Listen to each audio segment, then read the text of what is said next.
Olá! Olha, hoje a gente vai mergulhar numa uma história teológica muito, mas muito criativa. Ela dá voz àquelas testemunhas que viram tudo em silêncio lá no Jardim do Éden, as árvores. Vamos imaginar o que elas teriam a dizer sobre aquele dia decisivo. E a pergunta que move tudo aqui é essa, bem direta. E se as árvores do Éden pudessem falar? Já parou para pensar nisso? Imagina só a cena, o primeiro grande drama da história humana acontecendo ali, na frente delas. E as plantas, as raízes daquele jardim, só observando. O que será que elas cochichariam entre si, hein? Bom, para começar, o cenário já não é mais aquele paraíso perfeito que a gente imagina. A atmosfera mudou completamente. A luz dourada foi embora. Agora o que tem é um cinza pesado. E esse frio desconhecido que o roteiro descreve, sabe? Não é só o clima. É um frio na alma, a primeira sensação de separação, de medo. É nesse Éden diferente, um jardim em crise, que a gente começa a ouvir as vozes das árvores. E a primeira voz que a gente escuta nesse cenário todo sombrio é a da videira. Ela vem com um sentimento de empatia, de uma dor quase maternal, sabe? Vendo tudo o que acabou de acontecer. Pensa só, a videira, que é para ser um símbolo de alegria, de festa, né? Agora ela está ali, testemunhando a mais pura dor. E o ponto aqui é que ela não julga, ela só sente a perda. A ideia do brilho nos olhos se apagando, da seiva virando lágrimas. Nossa, uma imagem muito forte, da perda da inocência, naquela comunhão que existia. E aí o roteiro traz um termo bem interessante para essa tragédia toda: desorientação do afeto. E o que é isso? Olha, não é só sobre quebrar uma rega. A questão é muito mais profunda. É a tentativa do ser humano de ser a sua própria fonte de vida, a sua própria raiz. Entende? Sendo que a ideia original era ser um ramo, um galho, que floresce justamente por estar conectado ao Criador. Ok, agora vamos para uma outra perspectiva, bem diferente. Porque se a videira era a voz da dor, a figueira chega com uma crítica bem dura sobre como o ser humano reagiu a essa dor.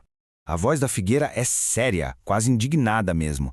Ela diz que arrancaram as folhas dela não para se alimentar, mas para esconder, para se cobrir. E é aí que ela se torna, como diz o texto, a primeira máscara da religiosidade humana. Aquela tentativa de usar uma coisa de fora, uma folha, para cobrir um problema que é totalmente interno, espiritual.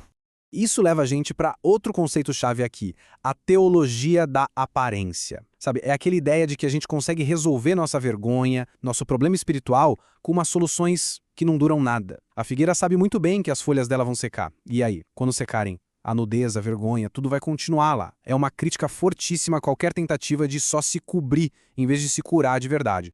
Mas olha só, no meio da dor da videira e da crítica da figueira, surge uma terceira voz. É a oliveira.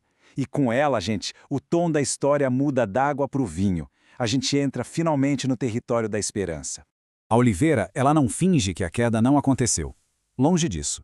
Mas ela revela o que está sustentando tudo, mesmo depois da queda. A graça. Ela se coloca como a guardiã da esperança. Ela guarda a promessa de uma solução de verdade, e não só uma gambiarra temporária.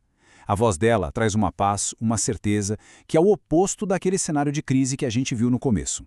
E é aqui que a gente vê o grande conflito da história. De um lado a gente tem a farsa das folhas. O que é isso? É o esforço humano, que só cobre o problema, mas não cura e que, claro, vai secar e morrer.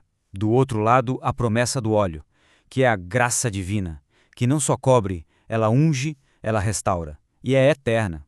É a diferença gritante entre religiosidade e redenção de verdade. Beleza, agora a gente chega no clímax. Aquelas três perspectivas que a gente viu, a dor, a crítica e a esperança, todas elas vão se unir. É como se as raízes dessas três árvores se encontrassem debaixo da terra, numa única e grande promessa. Primeiro a videira. Lembra dela, que chorava a perda da alegria? Agora ela anuncia uma transformação. A sua própria água, a sua seiva de lágrimas, vai se transformar no maior símbolo de celebração que existe, o vinho. A alegria não só vai voltar, ela vai ser ainda maior. Depois, a figueira, aquela que foi usada por uma farsa, por uma coisa que não levava a nada. Agora ela fala de dar frutos, e não qualquer fruto, frutos de justiça. As folhas dela não vão mais servir para esconder o erro. Ela mesma vai gerar algo verdadeiro, O propósito dela vai ser completamente redimido. E para fechar, a oliveira. Ela entrega a promessa mais incrível, a mais ousada de todas. A consequência final da queda, a morte, a sepultura, vai ser transformada no seu exato oposto. Um jardim de ressurreição. A esperança não é só um sentimento, ela se torna vitória sobre a própria morte. E essa é a grande conclusão da história, né? Onde o pecado, simbolizado por aquelas folhas secas do esforço humano, foi grande, a seiva da vida eterna, que vem pela graça, foi infinitamente maior, superabundou. E a gente termina com essa reflexão. Ao dar voz às árvores, essa história toda convida a gente a olhar para o mundo ao nosso redor de um jeito diferente. Como se a natureza fosse um grande livro, cheio de símbolos sobre dor, sobre redenção e principalmente sobre esperança. Então fica a pergunta no ar. O que a natureza aí, perto de onde a gente está, pode nos ensinar sobre ter esperança?